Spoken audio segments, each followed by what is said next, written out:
excited to get out of here. All right, so those of you not here and watching the video link, I chose the two trouble areas, one from derivatives 1, one from derivatives 2. We're going to have a work day on derivatives. It's due tomorrow, all of it. So it'll be a pretty heavy entry in my grade book because it's a double. And then tomorrow we will start the integral, so that's the last. So sometime next week we will be starting an actual chapter. So that'll be nice. This routine gets old, but it works. Every year I kind of hate the first couple weeks because I just sit there and say, guys, be quiet. Guys, get to work. That's it. And I hate it. But next week we actually get to start a chapter. So I'm going to go in and we're going to be on the related rate side first. There's a section in there, and you're only assigned 2 of each, but you have to be super particular with this kind. So you're going to have 2 things that are changing at the same time. You won't all have volumes of spheres. I think there's a couple cones. You said you had a cube, I think. Yeah. A couple people had circles. Doesn't really matter. The process won't change. You have to pick apart the problem from left to right. So we have the volume of a sphere increasing. So I would, even before I read the rest, I'd write dV dt equals, and I would use a positive. So they're telling you the rate that the volume of this sphere is increasing. So we're blowing up a basketball, basically what we're doing, or a volleyball. And then it says at the instant when the volume is, so I'm going to write this on here. They're giving me a concrete, not calculus, value for the variable. The calculus part is the rates of change. So we're going to have to use some geometry and algebra is my guess. I haven't done this one yet, but it says what is the rate of change of the surface area? So the thing I'm looking for, so I think last year I put an F above it for find or something like that. But I'm looking for the rate that the surface area is changing at the instant when the volume is 1601. So I'm going to blow this up, right? I'm going to stop it when the volume reaches this, and I'm going to see the rate that the surface area is changing. I'm going to start here, because that's what I'm supposed to find ultimately, right? So I'm going to start with my process over here, which is to write down the formula. So I'm going to write my surface area is 4 pi r squared. They gave that to me. So I'm going to assume all is good. Once I write it down, the ball starts to increase as it does the surface area increases. So I do what's called, I think last year I called it start the clock running. You start blowing the ball up by taking a derivative with respect to t. So we bring the 2 out front, we get 8 pi r times dr dt. Right now I have one equation with 3 unknowns in it. Agreed? The thing I'm looking for is this one, so I'm going to box it in. If they ask me to find the rate that the radius was changing at that time, I'd go box this one in. I am now stuck with this train of thought, correct? I don't know the radius, and I don't know the rate that it's changing. So I'm going to go back over here, right? That's why they told me about the volume, so that I can find those 2 things. Good so far? So if the volume is 1,601, and my formula for volume at any given time is 4/3 pi r cubed, I'm just going to solve that equation for r, correct? I do it in one step on your calculator and then store it. Because accuracy, you have to be accurate to 3 decimals, so if you round this to 3, and then dr dt to 3, and then plug it in, you're probably going to be off. Does that make sense? So only round once, and basically this whole year, round once. When? At the very end. Otherwise, we're going to keep stuff exact and just store them in your calculator.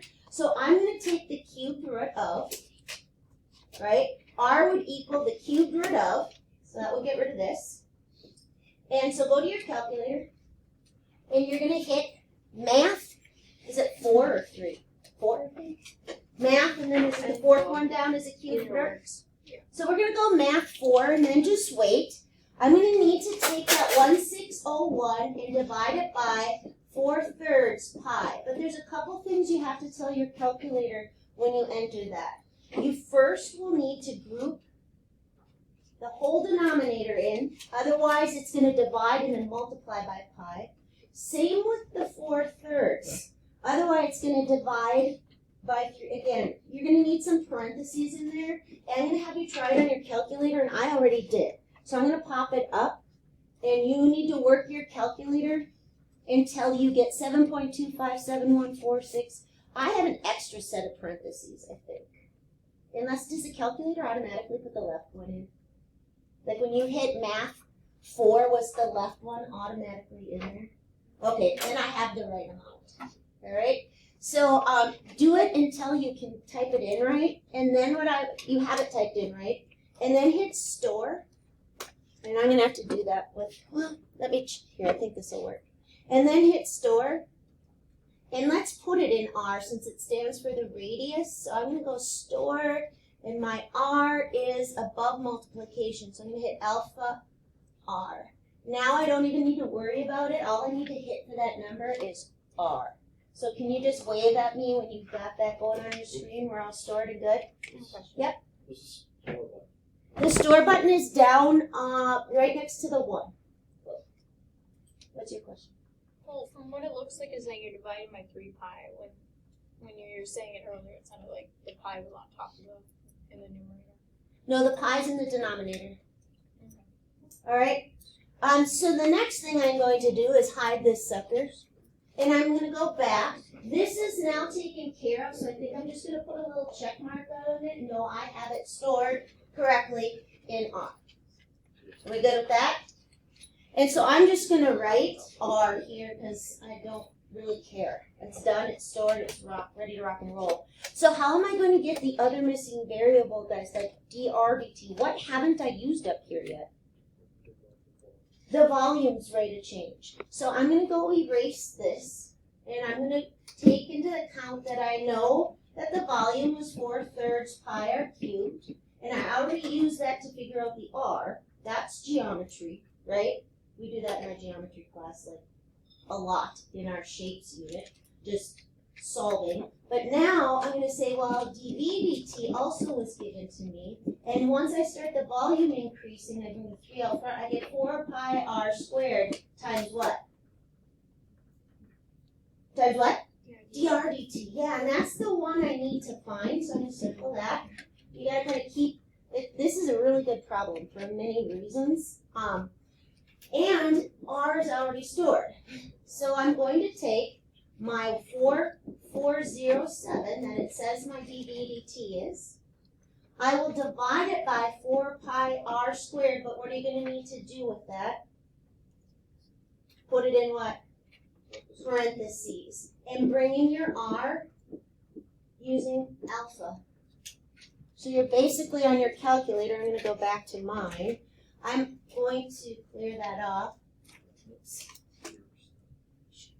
So I just want to clear, wrong button. All right, so I'll just do the 4407 divided by parentheses, 4 pi, and then my alpha R squared, and boom, boom. Now what do you think I might want to do with that big number also? Store it. And we don't have a dr dt button, but we have a t. So I think I'll hit my store and I'll put it in t, which would be alpha 4. Yeah, so I'm going to store it, alpha 4. Done. Now all I need to do to figure out the answer is go back to the problem, right? And do 8 pi alpha r alpha t, enter, and then round. And I don't want to go do that. I'm going to let you guys tell me what you get. The 3 decimal places. Do you want to read it off for me so you got it? Got it, Mark? Yeah. What is it? 1,214.522. Do you guys agree?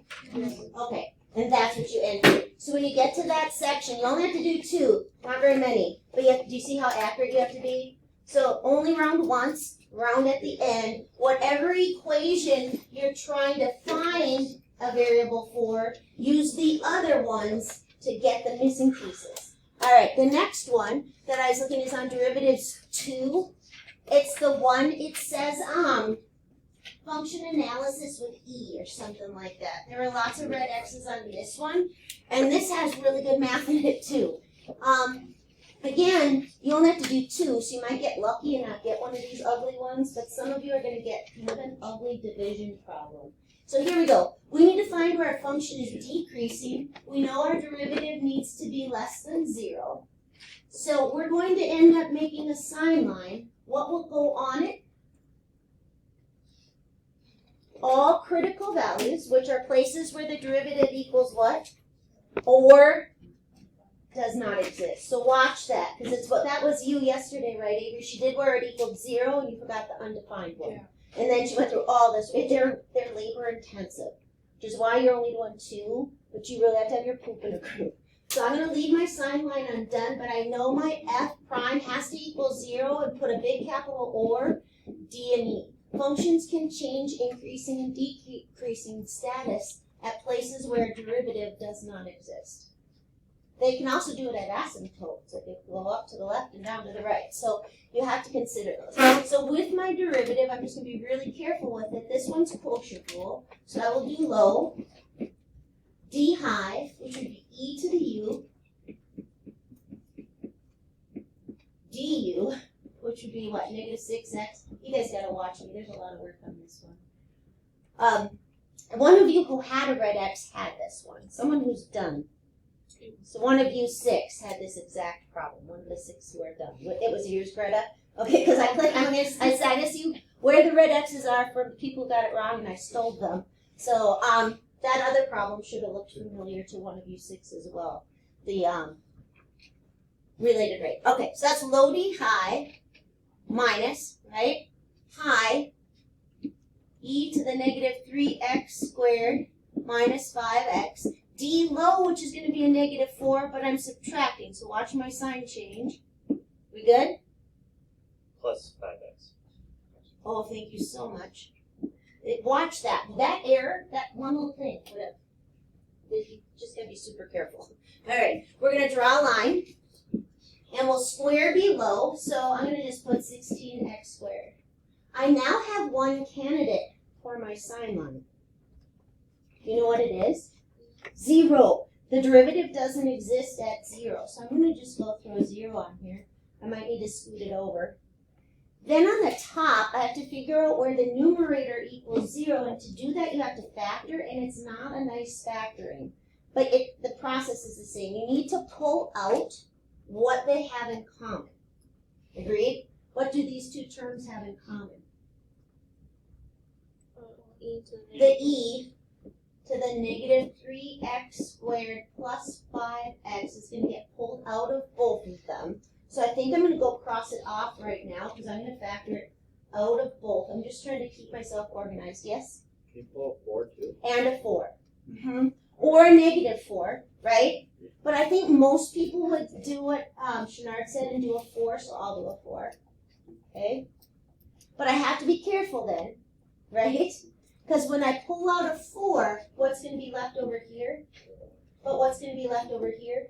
Negative x. Agreed? And it's going to so I'm going to cross this off. And I'm not crossing the negative off. I'm going to go like that. So now I need everything that's left. So I'm going to go on here. Boom. Right? And what is left for both terms? Well, the last term just has a plus 1. I think I'll just dump that in and make sure, yes, I get a plus. I would double check once you do that. How about my first term? What am I going to put? Positive? Negative? What am I going to be putting on here? It'll be a positive, right? Because I have the 2 negatives, so I need to make sure I get a positive 24. So there's a 6. What else? X squared, yeah. Then what? Minus 5x, yeah, because of that 1 negative, so minus 5x. That's what that all factors to. I pulled this out, that's what's left. I'm going to draw a line, and I'm going to put the 16x squared on the bottom. But then I'm only going to focus on one part of it. Do you guys know what part? This is really good math. The calculus was done quite a while ago, but the rest of this is really good. What part of this am I going to focus on only? The quadratic, correct? Because 4 can't be 0. E to any power can't be 0. You should know why, correct? The graph of e to it's always exponential growth. So this is positive, positive, right?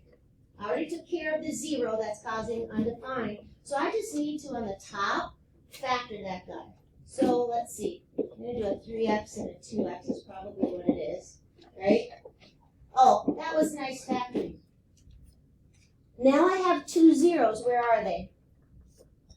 I have 2 more candidates on my sign line. Where are they? 1/3 and 1/2. I'm gonna go back up here. I'm gonna put a third on here. I'm gonna put a half on here. Might be tempting to cheat and use your calculator, but this would actually be a no calculator problem.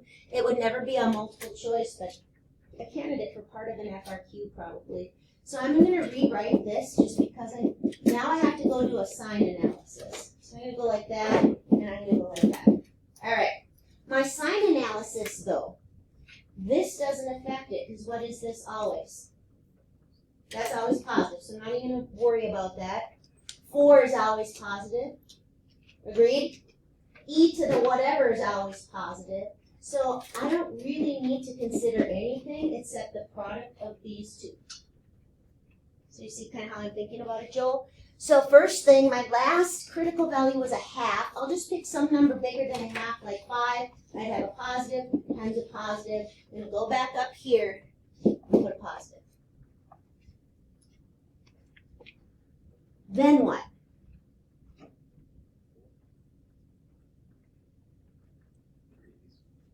You need something between these two, or you need to listen to me really carefully. Back in Algebra 2, you kind of learned about double roots.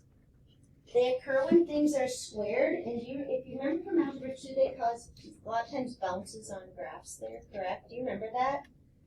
If that's the case, you can be 100% sure these alternate, but this will need to be checked because it's a double root. It's a squared term. Does that make sense? So you do need to check to the left, which would be negatives. And if I throw negatives in down here, like it can be anything, like a -10. I'll have a negative and a negative. So that actually was positive again. So do you see the singular ones, you can assume it's going to alternate sign. It's good to know. I didn't tell you that last year. I only told you could assume it was sine and cosine. You remember me telling you that? It's just too much to take in when I wanted you physically testing every region, right?